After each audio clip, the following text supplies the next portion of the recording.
সালাতে দোয়া কবুল হয়। সালাতে দোয়া কবুলের তিন জায়গা। একটা হচ্ছে তাকবীরে তাহরিমার পরে আমরা সানা পড়ি না, আমরা তো একটা পড়ি। আল্লাহর হাবিব সুন্নাহ এবং নফল নামাজে আরো পড়তেন সানা, ওই দোয়া কবুল হয়। দুই নম্বর জায়গা সালাতে সেজদায় পড়ে দোয়া করলে কবুল হয়। আকরাবু মা ইয়াকুনুল আবদু মির রাব্বিহি ওয়া হুয়া সাজিদ ফাকসিরু ফীহি দুআ।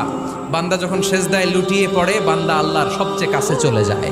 কিন্তু বিশ্বনবী বলে, সেজদাটা তোমার রবের কুদরতি পায়ের উপরে পড়েছে।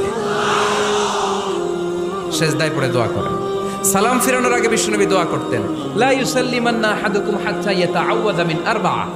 আল্লাহর হাবিব বললেন, চার জিনিস থেকে পানাহ না আছে আমার কোন উম্মত যেন সালাম না ফিরায়। তারা যেন পড়ে, আল্লাহুম্মা ইন্নী আউযু বিকা মিন আযাবিল কবর, আউযু বিকা মিন আযাবি জাহান্নাম, আউযু বিকা মিন ফিতনাতিল মাহইয়া ওয়াল মামাত, আউযু বিকা মিন ফিতনাতিল মাসিহিদ দাজ্জাল।